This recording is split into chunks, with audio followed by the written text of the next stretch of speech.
Hello students, as you all know इससे पहले मैं अपनी वीडियो में बेसिक टर्म्स ऑफ थर्मोडायनेमिक्स में डिस्कस कर चुकी हूँ कि पाथ फंक्शंस क्या हैं, स्टेट फंक्शंस क्या हैं. Now in this video I am going to explain internal energy as a state function. Firstly internal energy क्या है. हमारे सिस्टम में जितने भी टाइप ऑफ एनर्जीज हैं, वेदर इट्स केमिकल, मैकेनिकल और electrical, whatever kind of energy our system has, a sum total of that energy is known as internal energy. अब इस इंटरनल एनर्जी में चेंज जो है वो तीन बेसिस पे आ सकता है. वर्क के बेसिस पे, यानी by work internal energy can be change. Internal energy can be change by change due to heat और due to change in matter. जब हम थर्मोडायनेमिक्स में कुछ भी स्टडी कर रहे हैं तो हमारा मेन कंसर्न क्या रहता है. हमारा मेन कंसर्न हमारा सिस्टम रहता है. इन thermodynamics we are only concerned about our system, whether the work is done by the system or work is done on the system. We are not concerned about our surroundings. So now as we study change in internal energy by work, तो जब हम work का study करेंगे तो हम क्या ensure करेंगे कि हम ऐसा सिस्टम लें जिसमें किसी और क्वांटिटी का कोई इफेक्ट ना हो. हमने अपना सिस्टम एक क्लोज सिस्टम लिया जिससे कि क्या इंश्योर हो गया कि कोई भी चेंज इन मैटर नहीं होगा. No matter will be exchange. इस सिस्टम की वॉल्स कैसी ली हमने, एडियाबैटिक वॉल्स ली, which are insuring there will not be any change in heat. As adiabatic process में चेंज इन हीट क्या रहता है हमारा, ज़ीरो. तो अब इस सिस्टम में जो भी चेंजेस आएंगे वो चेंजेस सिर्फ वर्क के लिए आएंगे, सिर्फ वर्क की वजह से आएंगे. See as I already written, so internal energy can be changed by doing work only in this particular system. अब इसको स्टडी करने के लिए हमने दो स्टेट्स ली. हमारी इनिशियल स्टेट को हमने नाम दिया स्टेट ए और हमारी फाइनल स्टेट को हमने नाम दिया स्टेट बी. हमारी इनिशियल स्टेट ए पे जो टेम्परेचर है that will be, we are considering it as T A and internal energy as U A. At final state temperature is T B and internal energy is U B. अब हम अपने system पे दो अलग अलग veg से work करेंगे. First जो हमारा वे रहेगा वो क्या रहेगा, by mechanical work. We are doing mechanical work of 1 kilo joule. हमने वर्क को फिक्स कर लिया कि हम 1 किलो जूल का वर्क करेंगे और वो मैकेनिकली करेंगे.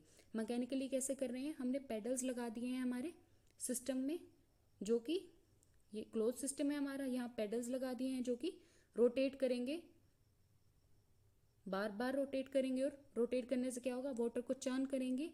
As a result temperature increase कर देंगे. तो जो फाइनल टेम्परेचर रहेगा वो क्या हो जाएगा, greater than initial temperature. Delta T will be T B minus T A and delta U will be U B minus U A. यानी final temperature minus initial temperature will be change in temperature and final internal energy minus initial internal energy is going to be change in internal energy. Now we are doing work by second way. Now we are doing electrical work of 1 kilo joule. हम work same करेंगे. हमने first way से भी 1 kilo joule of work किया और second वे से भी हम 1 किलो जूल ऑफ वर्क ही करेंगे. वहाँ हमने मैकेनिकल वर्क किया था, यहाँ हम इलेक्ट्रिकल वर्क करेंगे. Electrical work by using immersion rod. तो हमने क्या देखा, हमारा चेंज इन टेम्परेचर और चेंज इन इंटरनल एनर्जी जो है वो सेम आया as that of the first way.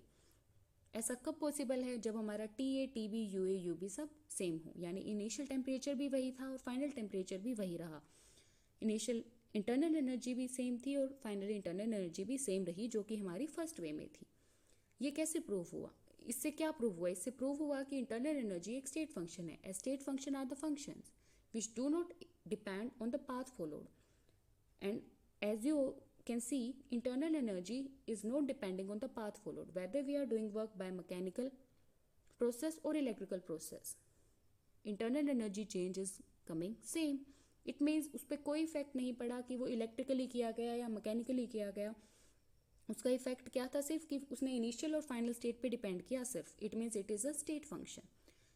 So U is a state function as proved by experiments by J.P. Joule in 1840s and 1850s. Now हमने देखा कि हमने जो ये प्रोसेस ली है ये एक एडियाबैटिक प्रोसेस है. तो इसमें वर्क जो होगा एडियाबैटिक क्यों है, क्योंकि हमने वॉल्स जो ली थी वो एडियाबैटिक वॉल्स ली थी. अब तो इसमें वर्क जो होगा वो क्या होगा, एडियाबैटिक वर्क होगा. तो W adiabatic is adiabatic work which will be equal to change in internal energy. When work is done on the system, जब किसी भी सिस्टम पे वर्क किया जाएगा तो क्या हो जाएगा, जो फाइनल टेम्परेचर रहेगा हमारा वो ग्रेटर होगा हमारे इनिशियल टेम्परेचर से. टेम्परेचर रेज हो जाएगा तो इंटरनल एनर्जी भी रेज होगी। स्टेट फंक्शन के केस में क्या रहता है, हमारा फिक्स रहता है। अगर मेरा टेम्परेचर TA है तो उसके लिए इंटरनल एनर्जी UA रहेगी, TB है तो उसके लिए इंटरनल एनर्जी UB रहेगी। And as a result change in internal energy comes to be positive. It means when work is done on the system, work of adiabatic process is come positive. And when work is done by the system, यानी अब system ने heat loose करके अपने आप को cool down कर लिया है, उसने हीट लूज की, इट मीन्स उसने वर्क किया, हीट लूज की तो उसका फाइनल टेम्परेचर क्या हो गया, इनिशियल टेम्परेचर से कम। As a result UB is going to be less than UA, which means change in internal energy comes out to be negative and work of adiabatic process here comes negative. Adiabatic का work क्या रहेगा, positive, जब system पे work होगा। when the work is done on the system, W adiabatic comes out to be positive.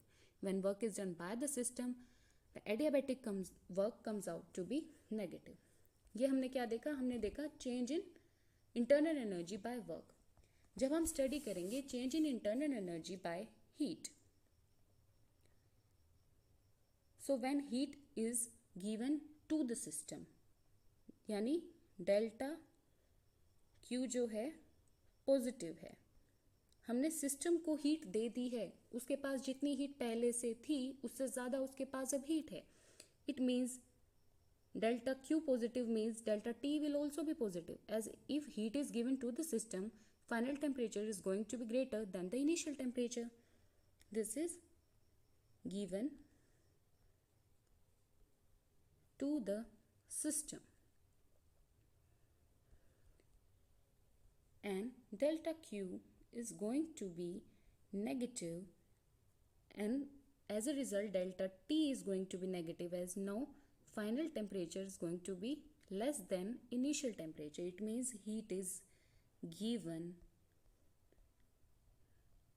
by the system. अब तो हमने दोनों जो है फैक्टर्स अलग अलग स्टडी किए कि अगर वर्क में चेंजेस आ रहे हैं तो इंटरनल एनर्जी में क्या चेंज आया, हीट के बेसिस पे इंटरनल एनर्जी में क्या चेंज आया। ये तो कब पॉसिबल है, जब हम दो अलग अलग सिस्टम लेके चल रहे हैं, है ना। अच्छा, जब हम हीट स्टडी कर रहे हैं तो हम अपना सिस्टम कैसा लेंगे, वो एडियाबेटिक वॉल्स वाला नहीं लेंगे। इस सिस्टम में ये वॉल्स कैसी रहेंगी, थर्मली कंडक्टिंग वॉल्स।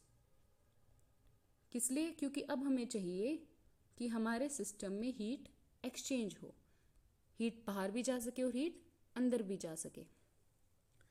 तो हीट को जब हम स्टडी करते हैं तो हम थर्मली कंडक्टिंग वॉल्स वाला सिस्टम लेते हैं। जब वर्क को स्टडी किया हमने तो हमने एडियाबेटिक वॉल्स ली, क्योंकि हमें दोनों को सेपरेटली स्टडी करना था और हमें चाहिए था कि एक फैक्टर का इफेक्ट दूसरे पर ना आए। लेकिन in real life it is not like that कि वर्क सिर्फ वर्क अफेक्ट कर रहा है या फिर सिर्फ हीट अफेक्ट कर रही है।